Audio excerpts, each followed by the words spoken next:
la calle se siente ¿Cómo están, amigas y amigos de Fuerte y Claro? Bienvenidos una vez más a su espacio aquí en el streaming de la República.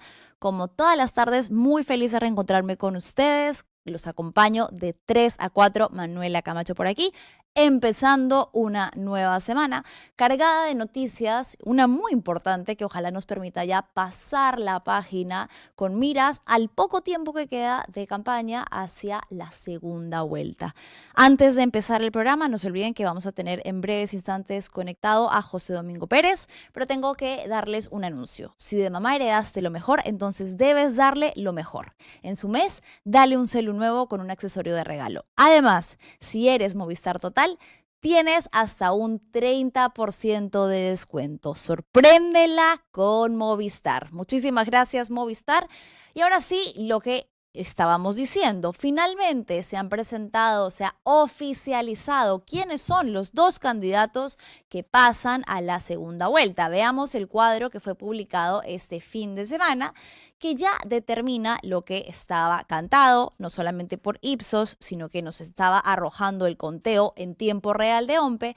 Los dos candidatos que van a disputar esta segunda vuelta son Keiko Fujimori de Fuerza Popular y Roberto Sánchez de Juntos por el Perú. Se acabó. No hay más. Atrás los discursos del fraude, los pedidos de golpe cívico-militar. El jurado ya dijo que no va a haber ningún tipo de revisión a estos resultados oficiales más allá de una cierta auditoría, pero que no va a haber ni exención ni va a pretender desconocer lo que esto ha implicado.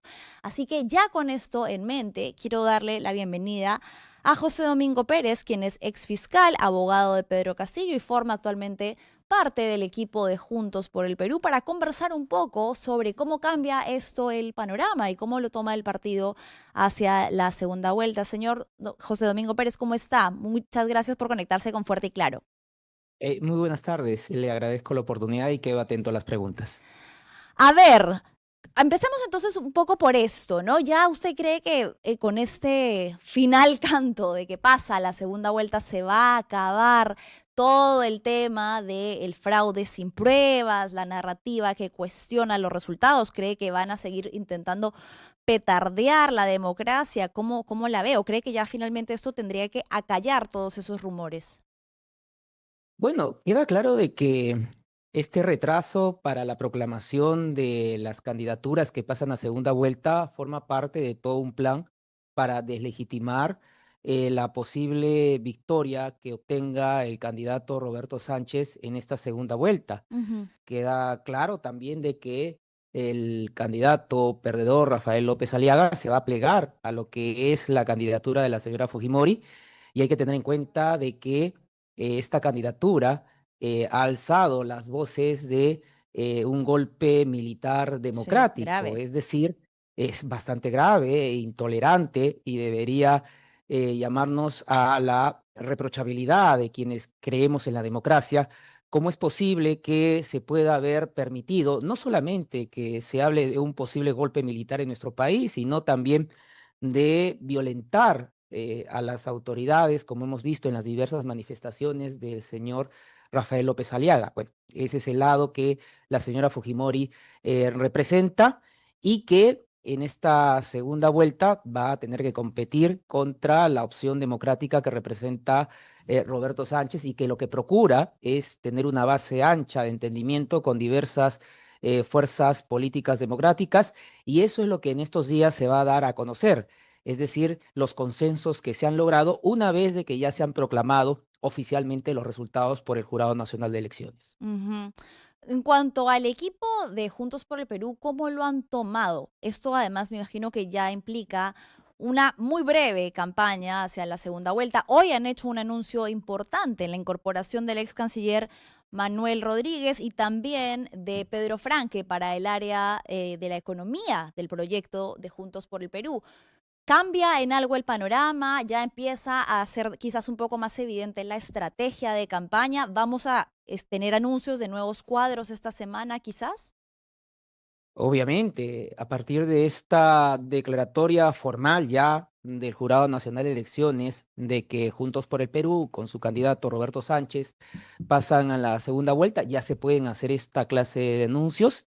Usted ha citado el día de hoy, por ejemplo, la presencia del embajador Manuel Rodríguez Cuadros en un evento muy importante organizado por la Embajada Suiza sobre minería responsable, y en ese evento en el que ha participado Roberto Sánchez se ha podido ya presentar en público al embajador Rodríguez Cuadros. También se iba a presentar a Pedro el Franque. economista Pedro Franque. Lamentablemente, por una cuestión personal, no pudo estar en ese evento, pero el candidato Roberto Sánchez ya ha señalado que forma parte del equipo técnico del partido y que seguramente va a haber mayores presentaciones en lo que corresponde en esta semana que estamos iniciando. No, no nos va a adelantar, nos va a hacer esperar a los cuadros que se van a anunciar en la semana. Lo que pasa es que de manera responsable, el día de hoy, por ejemplo, tenemos a las 4 de la tarde una reunión en el partido, y ahí se van a dar a conocer, entiendo ya los detalles finales, y corresponde obviamente al candidato Roberto Sánchez y a la Ujú. propia dirigencia señalar la fecha y obviamente la hora en donde se van a hacer estos anuncios formales, no solamente del equipo técnico, sino también de los entendimientos que se han llevado a cabo con diversos líderes democráticos. Yo quería preguntarle, señor José Domingo, yo sé que usted lo ha dicho antes, digamos, en algunos eventos, pero me genera como curiosidad, y creo que un poco también a la audiencia, ¿cómo fue ese acercamiento? Porque uno ve hoy a Roberto Sánchez que confía bastante en usted, han estado juntos en Villa El Salvador, lo acompañó a este evento en la Embajada Suiza, están pasando como bastante tiempo juntos, ya se habla de un proyecto comunitario en Juntos por el Perú. Usted anunció que iba a hacer defensa de Pedro Castillo, me parece que el 5 de abril, y a las pocas semanas la incorporación en Juntos por el Perú. Fue Pedro Castillo quien lo introdujo a Roberto Sánchez, quien además lo convenció de confiar en Roberto Sánchez y en el proyecto comunitario del partido. No sé, un poco ahí esa interna me genera curiosidad cómo se dio, cómo es que usted tiene ese acercamiento. Bueno, yo creo que todo peruano que ama al país debe elegir la opción democrática de Roberto Sánchez, y el miedo que supone la señora Fujimori y todo lo que ella representa para nuestra patria. Creo que esa es la especial motivación que hace que uno no sea indiferente a lo que viene ocurriendo en este momento en nuestro país, en esta contienda electoral. Porque mire usted, de un lado tenemos, nuevamente lo repito, alguien que reivindica un golpe de Estado como fue el de su padre, Alberto Fujimori, Ujú. y levantan las voces para que haya otro golpe militar en el país. Pero no solamente eso, representa los últimos años, después de la vacancia que sufrió el presidente Pedro Castillo, apoyándose en el gobierno de Dina Boluarte y los siguientes, en donde la tasa de criminalidad ha aumentado de una manera preocupante que hace que la inseguridad sea un problema latente. Del otro lado tenemos a Roberto Sánchez y esta posibilidad de que abre una esperanza de que podamos vivir en democracia, que nuestros derechos se respeten y poder tener esa tranquilidad que creo que todos anhelamos. Yo creo que esa opción obviamente me lleva a definirme por apoyar a esta última candidatura, la de Roberto Sánchez. Pero fue Pedro Castillo quien, digamos, quizás le solicitó hacerlo, le dijo considéralo, o vino más de Roberto Sánchez. ¿Cómo fue ese acercamiento? No, no. Yo creo que el presidente Pedro Castillo me confió la defensa en el ámbito legal y en la defensa en el ámbito político, Ujú. pero la decisión fue mía. Me queda claro de que, y lo repito, amar al Perú implica decirle nunca más al fujimorismo, y creo que la opción en este momento, en este balotaje de segunda vuelta, es la única, la de Roberto Sánchez, es decir, apoyar lo que es la democracia. Y creo de que espero que muchos peruanos y peruanas, sobre todo que consideran de que este radicalismo que representa la señora Fujimori, este extremismo que representa el señor López Aliaga, no es la solución para los problemas de nuestro país. Correcto. Usted hablaba ahorita de miedo, ¿no? Del temor que implica, o del riesgo, mejor dicho, que considera que implicaría el retorno de Keiko Fujimori. quizás incluso un poco más personal en su caso, porque ella digamos que ha sido muy clara con respecto, está clarísimo que usted no es la persona favorita de Keiko Fujimori, ella ha sido muy clara en cuanto a que ella emprendería, digamos, una búsqueda de que usted termine en la cárcel, ella lo ha dicho directamente, teniendo quizás la noción de que está el fiscal Gálvez en el poder, ¿considera que podría haber un engranaje que sería más riesgoso para usted a nivel personal, como que se podría emprender una vendetta política, quizás? ¿O ya está en Bueno, curso? No sé, ¿qué considera? no solamente ha indicado de que mi libertad está en riesgo, la candidata Fujimori, sino también solicitó o invocó a la justicia divina para que se hiciera cargo Cierto. de mí, con lo cual es una amenaza vedada que lanzó quien ahora pretende ser presidenta de la República, como es la señora Fujimori. Pero más allá de estas circunstancias en las que puedo ser un objetivo claro de toda esta organización a la que en juicio oral denominé organización criminal, queda claro que no soy, digamos, la única persona que ve un serio problema de lo que representa el fujimorismo. Yo creo que profesionales de diversas áreas, dirigentes, líderes, personas en cualquier otra actividad considera de que el fujimorismo es algo nefasto y el fujimorismo representa lo que estos últimos años hemos padecido en nuestro país, este pacto mafioso que se ha Ujú. instalado en el Congreso de la República y que tiene diversas ramificaciones en las diversas instituciones del Estado. Usted señala, por ejemplo, el caso de la Fiscalía de la Nación y Sí, recientemente hemos visto el baile de la impunidad entre la el Vane, fiscal de la Nación. Exactamente, y la Vane o Patricia Patricia Benavides, a Benavides. quien le había archivado hace algunos días una investigación bastante Mm. seria. Es por eso que si la primera vuelta nos dio la oportunidad a los peruanos y peruanas de acabar con el pacto mafioso, esta segunda vuelta es otra oportunidad para no entregarle el país a este pacto mafioso que ya controla diversas instituciones en nuestro país, que tiene una presencia muy importante en el Congreso de la República y esperemos que haya este voto responsable para no permitirle que capture nuestro país y se forme esta anhelada dictadura que ellos vienen anunciando a través de sus plazas o mítines que vienen realizando con los adeptos del señor López Aliaga. La semana pasada, en la línea de lo que estamos hablando, usted se presentó en la Subcomisión de Acusaciones Constitucionales en el Congreso.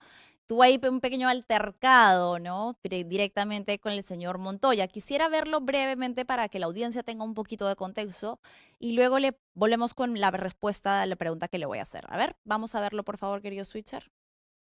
Este Congreso de la República no recuerda que mientras ustedes generaban la crisis de gobernabilidad contra el presidente Pedro Castillo, el hijo del pueblo se preocupaba por su pueblo y atendía las necesidades ante la pandemia del COVID-19. Acá no hay ningún hijo del pueblo que esté acreditado, llámelo por su nombre. Bueno, repito, atendiendo la indicación de su vicepresidencia, me referiré al hijo del pueblo con su nombre, presidente Pedro Castillo Terrones. Mientras ustedes, como fujón de cola del fujimorismo, urdían planes para desestabilizar el país, ni siquiera... Señor presidente, disculpe la interrupción, pero por favor tiene que decirle al señor abogado, el señor Castillo, que por favor guarde las formas porque esto es parte de una audiencia y que no se refiera a ningún Gracias, partido Switcher. en particular. ¿Es Marta ¿Cómo Moyano se está refiriendo? la voz que se escucha al fondo? Correcto, la misma congresista fujimorista, Marta Moyano, que dio la orden para que se cerrara las instalaciones del Congreso de la República aquel 7 de diciembre del año 2022, y ella misma que le solicitó a Patricia Benavides, la fiscal de la Nación, en el año 2023, que me cortara la cabeza o que me Mm. retirara de la investigación que se seguía contra el equipo, perdón, en el equipo especial contra la señora Fujimori en el caso Cócteles, y que por decisión de Tomás Gálvez se le ha archivado la investigación también a ella, es decir, a Marta Moyano. Entonces, ¿usted cree que no es solamente Keiko Fujimori, sino todos sus satélites que incluso podrían llegar a Renovación Popular? En este caso, en el caso de Jorge Montoya, para quienes usted resulta incómodo, digamos, porque quizás no lo dejaron, habían algunas opiniones que decían no lo dejaron continuar, no lo dejaban expresarse, tenía todo el derecho de expresarse así en audiencia, habían otras que decían no, como la señora Moyano, ¿no? Que decía, él no tiene por qué ponerle adjetivos, no lo llamen hijo del pueblo, pero eso es algo que se ve constantemente en el Congreso, ¿no? O sea, digamos, usted estaba ejerciendo la defensa de una persona a quien usted estaba llamando de esa manera, pero al parecer les pareció muy incómodo, no querían que se le mencione, ¿no? Decían que había preferencia. Que el fujimorismo es un monstruo que tiene diversas cabezas en diversos momentos. Uno de ellos fue este almirante Montoya, que presidiendo esta comisión o subcomisión de acusaciones constitucionales, como han podido apreciar, no me permitió ejercer la defensa del presidente Pedro Castillo de una manera plena, interrumpiéndome, cortándome la locución. Y esto obviamente no propicia generar un debido proceso en defensa de los derechos quien en ese momento está siendo acusado. Porque más allá de que pueda yo dar alguna calificación al presidente Pedro Castillo, el derecho de defensa tiene que garantizarse, permitiéndome ejercerlo el mismo sin estas interrupciones que lamentablemente se dieron, con lo que demuestra pues que el fujimorismo y sus aliados no solamente es una fuerza autoritaria, es una fuerza que lamentablemente desprecia los derechos fundamentales de las personas. Uno mínimo es el derecho de defensa. Ujú. En la línea de lo que sostenía Montoya, todos sus detractores, señor José Domingo Pérez, o sus críticos, no dicen, bueno, ya ven, ahí está, se comprueba que siempre fue ideologizado, que toda su persecución jurídica siempre tuvo tintes políticos. ¿Qué responder a eso? Usted tiene un punto clave en el que marca el límite entre lo político, sus posturas actuales, Conjuntos por el Perú, y la parte jurídica. Mire, la labor de fiscal concluyó no por una decisión mía, sino No, por una decisión injusta, arbitraria de la Junta Nacional de Justicia. usted fue El removido. hecho fue removido por una decisión en la que no me permitieron ejercer la defensa, no tuve conocimiento del informe desfavorable que emitió la presidenta de la Junta Nacional de Justicia, María Teresa Cabrera, que había sido excongresista del partido Podemos Perú, del señor Luna Gálvez, que forma parte de la investigación del caso Lavajato como implicado por un grave delito de lavado de activos y organización criminal, presuntamente. Y bueno, no se me permitió tampoco hacer uso de la palabra en esa audiencia en la que no me ratifican del cargo. Es decir, no es una voluntad mía haber dejado la fiscalía. A mí me sacaron de una manera injusta. Y ahora, dentro del ejercicio de la profesión, puedo tener una participación en cualquier ámbito de la sociedad. Uno Ujú. de ellos es político. Y como yo le he indicado, no hay una tercera opción, solamente hay dos: lo que representa el fujimorismo y la violación de derechos de las personas, el autoritarismo, la corrupción, la alianza con el narcotráfico, como fue en el gobierno de su padre, las muertes que lamentablemente carga el fujimorismo y que secunda el gobierno de Dina Boluarte de las matanzas del año 2002 y 2023 y todas estas leyes procrímenes que se han dado durante estos últimos años frente a la opción que representa Roberto Sánchez, que es una coalición democrática que esperemos se puedan sumar diversas personas y personalidades que quieren lo mejor y el bien para nuestro país. Ahora, lo que sí es cierto es que en el caso de que procediera la candidatura de Juntos por el Perú, el señor Roberto Sánchez llegara a la presidencia, imagine usted, se encargara de la reforma de justicia, como ha dicho Roberto Sánchez que le gustaría, habría un conflicto de interés en la representación de Castillo, ¿no? Porque una de las premisas que creo que no es negociable para el partido es la de buscar la libertad del expresidente Pedro Castillo. En ese caso, usted le dijo a Rosa María que quizás estaría dispuesto como tendría que elegir uno, ¿no? Y a ceder en el tema de la defensa. Lo que le indiqué a la doctora Rosa María Palacios, pongámonos en diversos escenarios. El primero es que la ciudadanía le dé la confianza a Roberto Sánchez para que sea elegido presidente. Sí. Y una vez electo, él pueda tomar las mejores decisiones. Yo siempre agradezco esta deferencia que él ha tenido públicamente en sus diversas presentaciones, de decir que me puedo encargar de lo que viene a ser la reforma del sistema de justicia, también el Ministerio de Justicia, y obviamente públicamente he indicado que no tengo ninguna incompatibilidad para seguir sirviendo a mi país. pero ese es otro escenario que aún tiene que darse, el del 7 de junio, esperar los resultados. Ahora bien, las posibilidades que el presidente Pedro Castillo pueda recuperar su libertad están dentro del lado del proceso penal, en donde estoy ejerciendo esta representación, a la Ujú. expectativa de que pueda haber el juicio de segunda instancia por esta injusta condena por el delito de conspiración a la rebelión, y el escenario político que podría implicar una decisión de parte del Poder Ejecutivo, no solamente en el vigente, es decir, el que representa el doctor Balcázar como presidente encargado, sino también, de ser el caso, Roberto Sánchez como presidente de la República. Pero eso es un escenario que aún no se ha dado porque tenemos que esperar el 7 de junio. Ah, ok, no nos quiere adelantar entonces qué pasaría. Bueno, esperemos entonces que por lo menos en ese caso creo que al menos reconozca que sí hay un conflicto de interés, que tendría que resolverse. De repente es un dilema para usted que todavía no sabe cómo lo va a resolver. Hay un audio que se está ingresando. ¿Ahora sí? ¿Me ¿Está escuchan? filtrando un audio? Sí, lo Sí, hay un escuchamos. audio de producción, parece. ¿Sí? ¿Ahora me Reconoce que escuchan mejor? podría ser un posible conflicto de interés. Bueno, reconozco que son escenarios que aún no se han dado. Ok, Obviamente, obviamente hay situaciones en las cuales pueden surgir ciertas incompatibilidades, como usted bien reconoce, pero nuevamente, yo estoy en el ejercicio de la defensa de los derechos del presidente Pedro Pedro Castillo en este Castillo. momento, y él es el que me ha confiado. Y mire usted, por haber asumido la defensa del presidente Pedro Castillo, he sido objeto de muchas críticas, Sí. algunas bastante injustas. Entonces, quiero que quede claro de que esta defensa que vengo haciendo incluso ha implicado que yo también reciba esos golpes a veces injustos de cierto sector, obviamente, de la opinión pública.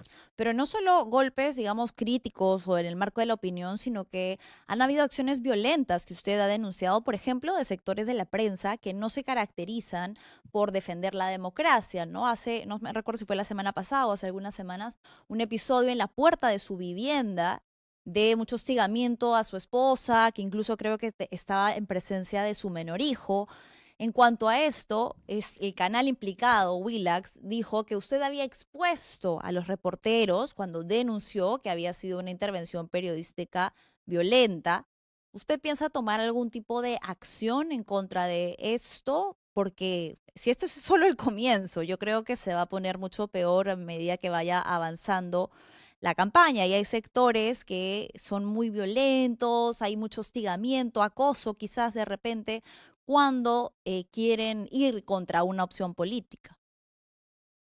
Mire, yo creo que este es el inicio de estas acciones violentas que se van a iniciar como consecuencia de esta proclamación para la segunda vuelta, pero en lo personal no es la primera acción que sufre mi familia y yo por medio de este canal, sino también diversos jueces y fiscales, periodistas también se han visto afectados por las acciones de este medio y otros medios que lamentablemente no tienen como finalidad informar, sino por el contrario calumniar. Y este es un problema que surge porque quienes tienen el interés de estos medios, o quienes finalmente administran o son propietarios de estos medios, no son personas que buscan la información pública, sino simplemente cuidar sus propios intereses. Son Ujú. personas que actualmente se encuentran siendo investigadas y procesadas por graves delitos en la Fiscalía de Lavado de Activos.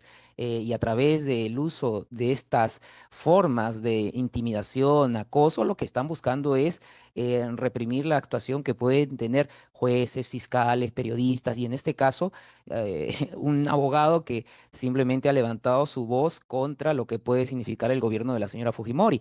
Para mí esto no es nuevo. Entonces, esto simplemente es el inicio de muchas de estas acciones que la he venido padeciendo durante varios años.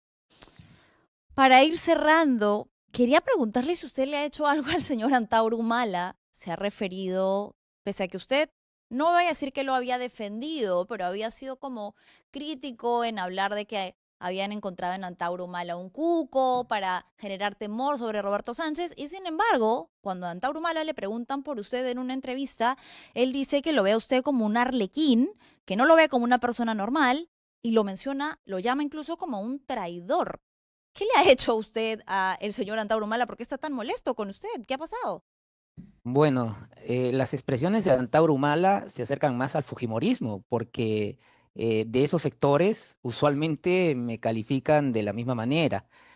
Pero en honor a la verdad, estas expresiones del señor Antauro Humala fueron dadas en enero.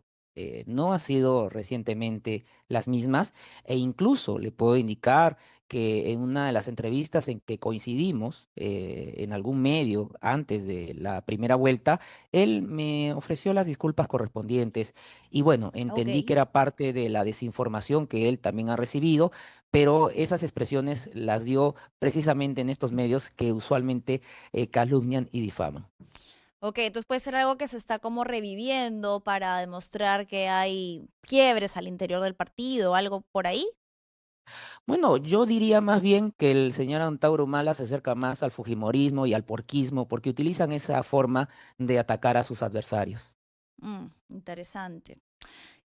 ¿Qué nos podría decir sobre la reciente foto del perdón, ¿no? Ahora PPK ha dicho que perdona todo lo que le hizo Keiko Fujimori a través de esta fotografía en la que pues se reúnen y dice que en la vida hay que seguir adelante, hay que perdonar y que le perdona todo lo que le ha hecho. Sin embargo, hace un disclaimer diciendo yo no he llamado nunca a que voten por la señora Keiko Fujimori. En la mesa hay dos personas que usted ha investigado.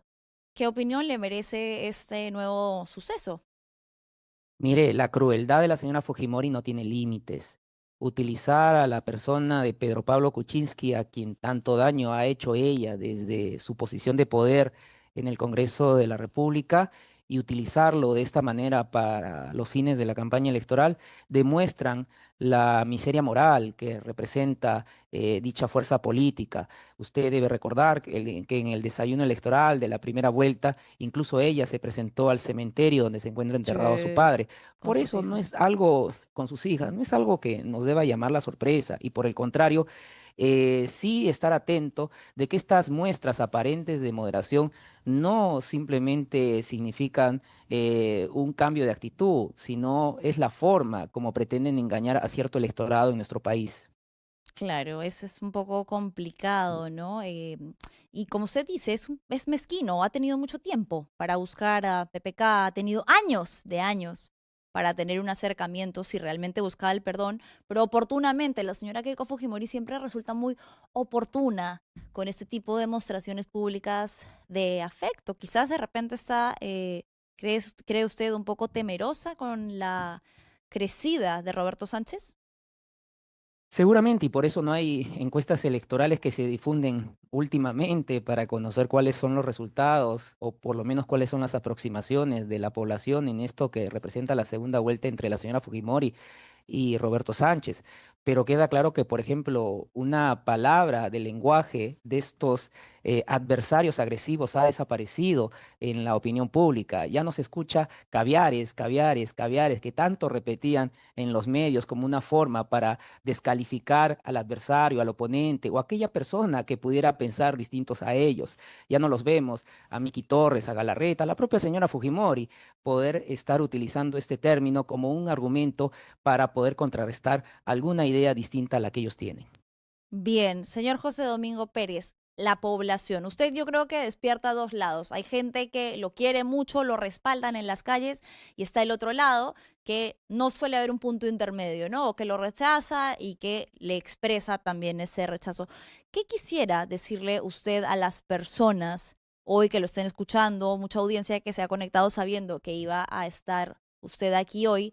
Y que de repente aún está en duda con respecto a Roberto Sánchez. Yo sé que hay mucha gente que le tiene a usted aprecio, pero no está del todo segura de esta alternativa.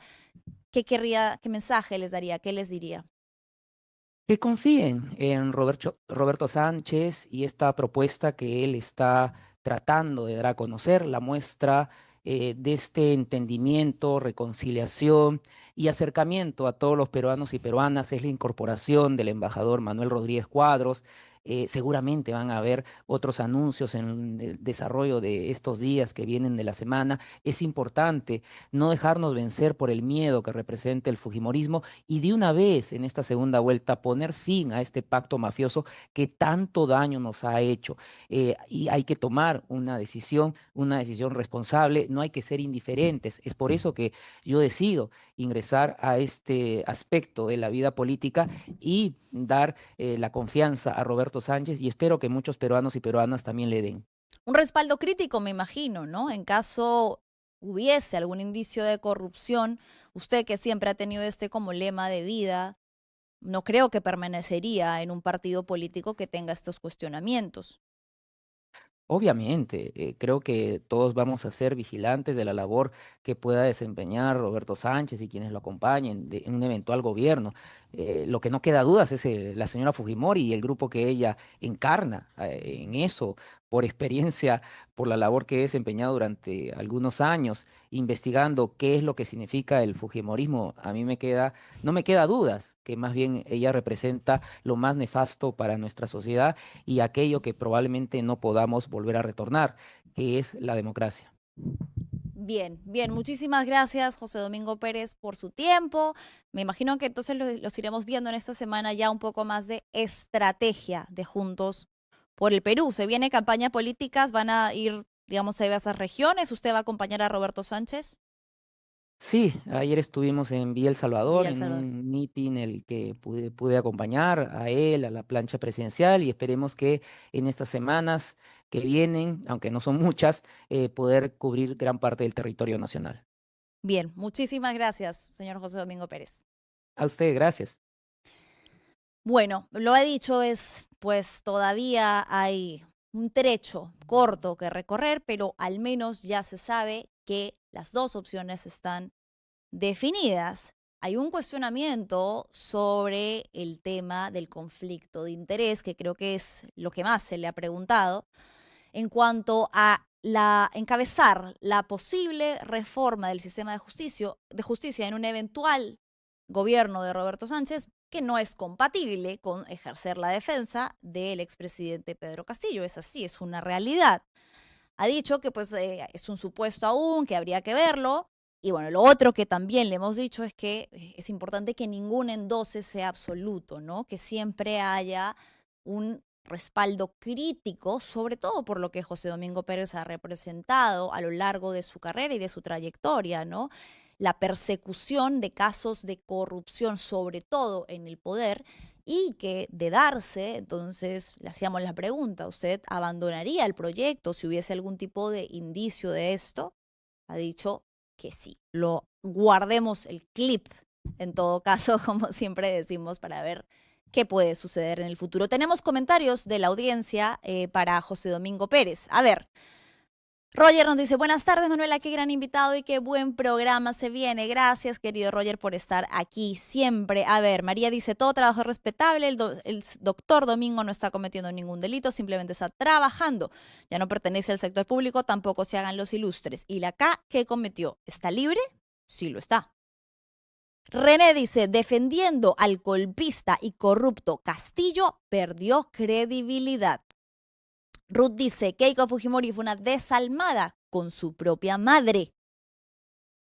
Jorge nos dice, si el elegido es Roberto Sánchez, no va a durar los 5 años en el Poder Ejecutivo, lo vacarán. Renunciarán los vicepresidentes y nuevas elecciones. Arturo dice, bien, doctor Pérez.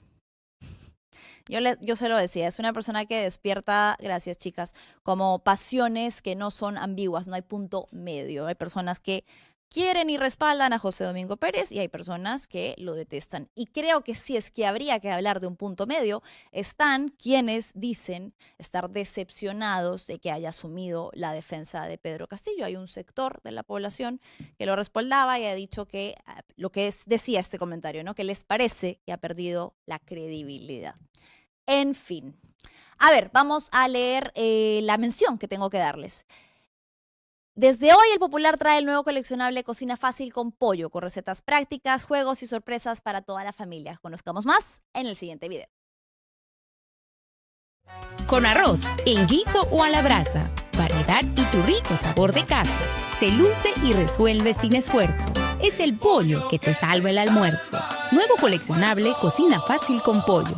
Deliciosas recetas para el día a día con el ingrediente que nunca falla. Además, diviértete completando los retos, sopa de letras, de números, laberintos y sudokus. Colecciona tus láminas desde este lunes 18 de mayo con tu diario El Popular.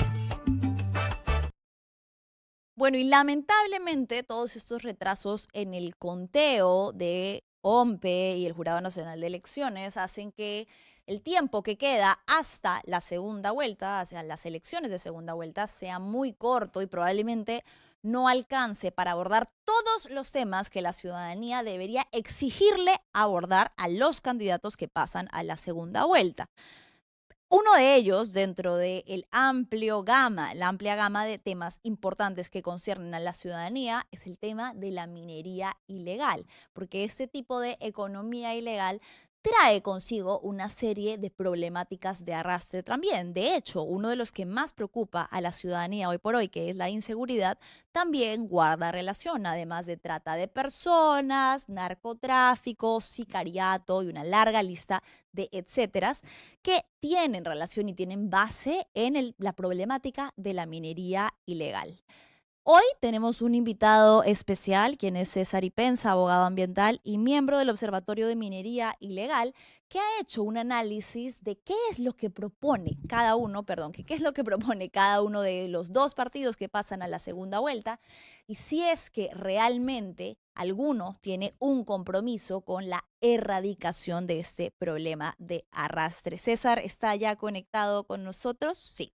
César, ¿cómo estás? Muy buenas tardes. Muy buenas tardes y muchas gracias por la invitación. A ti, por el tiempo. César, bueno, yo daba una breve introducción sobre lo grave que es el tema de la minería ilegal y lo poco que se aborda o cuando se hace de una manera muy superficial, la importancia que tendría que tener para nosotros como ciudadanos con miras a la segunda vuelta. Primero, y antes de entrar en detalles, ¿por qué? ¿Cómo explicarle, o mejor dicho, cómo informar mejor a la audiencia sobre la importancia que tiene este punto en los planes de gobierno y por qué nos afecta a todos? Bueno, en principio todavía subsiste una visión errada que cuando hablamos de la minería ilegal estamos hablando de afectación a plantitas y animalitos. Todavía la gente piensa que es una situación totalmente distante a nuestra realidad, pero lo cierto es que la minería ilegal ha copado las distintas instancias del poder, desde el Congreso, desde el Poder Ejecutivo, los gobiernos subnacionales, que en la práctica lo que han hecho es flexibilizar el marco para evitar, por ejemplo, el control de organizaciones criminales, y justamente se han aprobado diversas leyes que facilitan el incremento de esta actividad. Y nuevamente, por ejemplo, en el tema de seguridad, se habla mucho del sicariato y la extorsión, Sí. y las mismas rutas que sigue la minería ilegal, los explosivos de la minería ilegal, son las mismas rutas que se utilizan también para los explosivos del sicariato y la extorsión.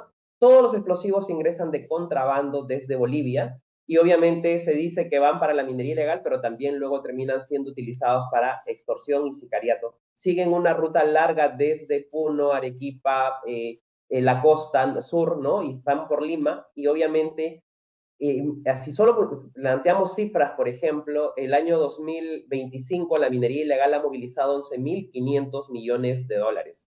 Dinero que podría servir para muchas actividades, para mejorar las condiciones de mucha población, y obviamente no necesariamente eso representa. Más bien tenemos áreas deforestadas, tráfico de personas, sicariato, extorsión y afectación a bienes supremos como la vida misma de la persona, ¿no? Ya estudios diversos en Loreto, solo en la cuenca del río Nanay. El río Nanay, por ejemplo, provee agua para la ciudad de Iquitos, la ciudad más importante de la Amazonía peruana, la más grande, que está impactada por la minería ilegal. Y ya los estudios demuestran que población local e indígena supera los límites permitidos por la Organización Mundial de la Salud, porque la población consume pescado contaminado, y esto se está replicando en todas las regiones. Hay regiones como Huánuco, por ejemplo, en Puerto Inca, en Yuyapichis, donde el nivel de inseguridad se ha incrementado, la violencia producto de la aparición de esta actividad, porque la gente cuando tiene recursos o tiene dinero o oro, ¿no?, llama también a que aparezcan criminales para hacerse de estos bienes. Entonces, todo el tema de inseguridad está asociado altamente a la minería ilegal, pero también tenemos obviamente delitos conexos, ¿no? Entonces, es importante que los partidos y que aquellos que pretendan gobernarnos entiendan y planteen medidas concretas y reales para enfrentar esta actividad durísima y que cada día toma mayor poder y control del país, ya no Claro, solo por creo, organizaciones creo que es importante ahí hacer la pausa entonces, a manera de síntesis, ¿no? Porque a veces quizás la ciudadanía lo percibe como un tema lejano, pero en realidad, por ejemplo, las economías ilegales se retroalimentan y tienen mucho que ver con problemáticas del día a día de la ciudadanía, como las que mencionábamos ahorita, ¿no? La inseguridad, el sicariato, el ingreso de armas, el descontrol en esa área, pero además con temas que también deben preocuparnos a una escala un poco más grande, como la preservación de nuestros recursos naturales, que son de los que necesitamos para subsistir y para vivir, la explotación de nuestra Amazonía y de diversos recursos que tenemos, y además de eso, pues todo lo que también conlleva, ¿no? La destrucción de poblaciones enteras, temas de salud, ¿no? El de tener, es increíble y es inaudito que podamos concebir que haya niños que nazcan con niveles de plomo, de cadmio elevados en la sangre, que no puedan alimentarse o tomar su propia agua. Y bueno, y uno que a mí en particular me preocupa mucho, que es que siempre la minería ilegal trae consigo la trata de personas. Entonces, no se queda solamente ahí, sino que tiene muchas ramificaciones que deberían importarnos. Partiendo de eso, ustedes han hecho un análisis en el Observatorio de Minería Ilegal sobre los planes de los dos candidatos que ya es confirmado van a la segunda vuelta. ¿Qué nos dice cada uno? ¿Qué han encontrado, César? Bueno, en principio llama la atención que ninguno de los partidos proponga concretamente la eliminación del régimen que vivimos con este reinfo, Mm, y debemos precisar que el reinfo es un mecanismo de impunidad, ¿no? Por ejemplo, si yo estoy inscrito en el reinfo, puedo contaminar, puedo destruir bosques, afectar fuentes de agua o derechos fundamentales, y la Fiscalía Especializada en Materia Ambiental no me puede procesar por minería ilegal. Es decir, todos somos iguales ante la ley según la Constitución, pero aquí hay un grupo de ciudadanos por encima de la ley, por encima de la Constitución, que tienen mayores beneficios y una protección suprema más allá de cualquier ciudadano, porque si yo, por ejemplo, tumbase un árbol o destruyese el bosque, tendría que ser procesado por un delito ambiental, pero en el caso de los mineros, con reinfo no pueden ser procesados, y obviamente esto nos demuestra que en la práctica el status quo se va a seguir perpetuando en el tiempo con la permanencia de este registro que debió ser temporal, y ya vamos más de 23 años de increíble. existencia con ese eterno proceso de formalización, ¿no? Claro, ninguno de los dos tiene como dentro de sus planes la eliminación del reinfo. De hecho, a Roberto Sánchez una de las críticas principales que se le hacía era su cercanía con sectores de la minería ilegal y el haber votado, pero tanto él como el fujimorismo, ambos partidos, han votado a favor de la extensión de este plazo, ¿no? Así es, ¿no? Y otro tipo de leyes también. Casi todas las votaciones a favor de la minería informal, ambos han actuado de manera muy similar, ¿no? Entonces Mm, aquí la única diferencia es para mí, con toda la experiencia que tiene Fuerza Popular concretamente, para mí han sido bastante ingenuos, y disculpen la calificación, ¿no? Porque obviamente el partido de los mineros informales es Juntos por el Perú, concretamente. Uno ve los niveles de reinfos vigentes y son distritos que han votado casi en su totalidad por Juntos por el Perú actualmente, ¿no? La única diferencia que yo creo es que la señora Fujimori no ha sido congresista, ¿no? Versus el señor Sánchez. Y el señor Sánchez en la ¿Cómo que no ha Comisión de sido Energía Libre, congresista? Ha tenido mayoría de la bancada. Ella es una no, congresista por extensión. no digo personalmente ella, digo, ¿no? Digo concretamente porque lo que hemos visto es que el señor Sánchez ha llevado básicamente el mensaje de los mineros al Congreso y ha planteado iniciativas también en la misma línea que el fujimorismo. Yo no tomaría ningún partido a decir uno u otro. Ambos Claro, partidos han actuado en igualdad de condiciones, solo que la participación del señor Sánchez ha sido personalísima durante las intervenciones de entiendo. la Comisión de Energía y Minas. Claro, sí, sí entiendo, ¿no? Y también él ha recibido en el Congreso también a grupos que planteaban esta extensión. Entiendo entonces ahí la diferencia, pero sí creo que no hay que dejar de llamar la atención sobre la forma en la que Fuerza Popular ha votado también por este tipo de iniciativas que además complejizan, ¿no? Todo el tema del paquete de leyes pro crimen que complejiza la desarticulación de bandas criminales que son muchas veces las que encabezan esto. En ese sentido, entonces, ¿qué plantea OMI? ¿Qué deberían tener los partidos en cuenta o a qué compromisos deberían suscribirse para realmente erradicar o luchar por la erradicación de la minería ilegal? Bueno, desde el Observatorio de Minería Ilegal hemos venido insistiendo que durante los 100 primeros días de quien gobierne en un futuro no muy lejano, ¿no? Deberíamos plantear medidas concretas que se debe cerrar definitivamente este mecanismo y que se diseñe un nuevo régimen para la minería de pequeña escala y que tenga obviamente, sea temporal con mesas verificables y que garantice una trazabilidad de toda la cadena del oro durante todo ese proceso. Y por otro lado, el Ejecutivo debe elaborar y remitir una propuesta dentro de sus primeros 100 días de gobierno, ¿no? Al Congreso para que las plantas de beneficio, y esto es importante, ¿no? Mucho del mineral que se extrae en zonas de minería ilegal terminan siendo lavadas en plantas de beneficio. Y Mm. estas plantas de beneficio son consideradas pequeña minería o minería artesanal, superando incluso a veces la producción de la gran minería, ¿no? Entonces, no tienen estándares, no tienen muchas veces ni control, no hay quien las fiscalice, y estas plantas deben dejar de ser consideradas pequeña minería para pasar al régimen general y obviamente controladas por el Ministerio de Energía y Minas, por el Ministerio del Ambiente, entre otros organismos. Algo que nos ha llamado la atención, para la lucha contra la minería ilegal hay una partida presupuestal, la partida presupuestal 128, para poder interdictar o atacar la minería ilegal en las zonas donde se desarrolla. Y el presupuesto público para este año 2026 a la Fiscalía Especializada en Materia Ambiental son 0 soles. No, Entonces, grave. sí, el Poder Ejecutivo tiene que asignarle un presupuesto extraordinario dentro de ese plazo para que se pueda realizar verdaderamente la lucha contra la minería ilegal. Sin la Fiscalía, la Policía ni la Marina pueden intervenir. Entonces, nuevamente eso requiere, ¿no? De alguna manera abordarlo. Y por otro lado, solicitamos que el Poder Ejecutivo impulse una iniciativa legislativa para prohibir el uso del mercurio para el año 2030. Ya países como Colombia y Ecuador han prohibido el uso del mercurio. Lamentablemente el Perú, a pesar de tener un dictamen hoy en día en la Comisión de Energía y Minas, no ha avanzado en esa discusión. Y obviamente no solamente es una medida prohibitiva, sino que acelere el uso de tecnologías limpias que eviten el uso del mercurio, y la tecnología existe hoy en día. Entonces, nuevamente, se debiese masificar este tipo de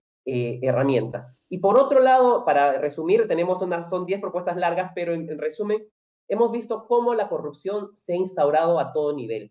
Y pedimos en esas 100 días de inicio de gobierno que se implemente un ISO antisoborno y medidas de lucha contra la corrupción, prioritariamente en la Dirección General de Formalización Minera del Ministerio de Energía y Minas, y obviamente esta se replique en la policía, en la fiscalía, en la Marina de Guerra, porque lamentablemente no podemos seguir en ese camino donde un policía se le incauta barras de oro que luego las disfraza, se hace esta barra de Los oro, vende. o encuentra en la cuenta de un policía 31 millones de soles. Nuevamente, este tipo de medidas nos muestra que la corrupción está instaurada, enquistada y sistematizada dentro de cada una de estas organizaciones.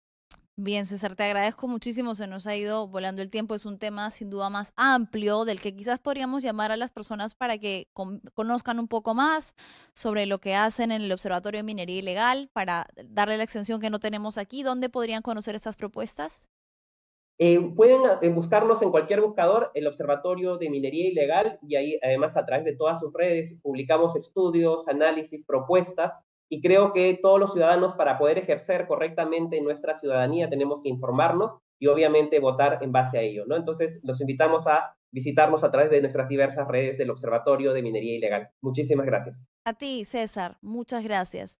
Ha sido César Ipenza, quien es abogado ambiental y miembro del Observatorio de Minería Ilegal, que nos hablaba, pues entonces ha dado un diagnóstico grave, ¿no? Dice, Las dos propuestas políticas que pasan en la segunda vuelta no distan mucho la una de la otra en cuanto a los vacíos que dejan sobre la minería ilegal y en la manera en la que ambos han votado por extensiones de Reinfo y por el acercamiento hacia la minería ilegal. No tiene ninguno una propuesta concreta de la eliminación de este registro ni planes futuros sobre cómo manejar un problema que venimos arrastrando desde hace más de 20 años.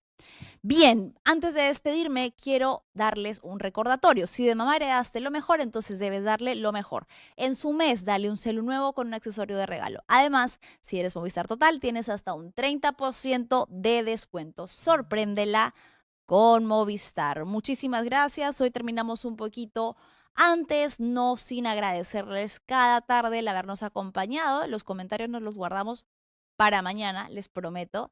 No se olviden de darle like, compartir este programa y pasárselo a sus amigos. Nos reencontramos mañana aquí a las 3 en Fuerte y Claro. Un beso, que tengan hermosa tarde. ¡Mua! Chau, chau.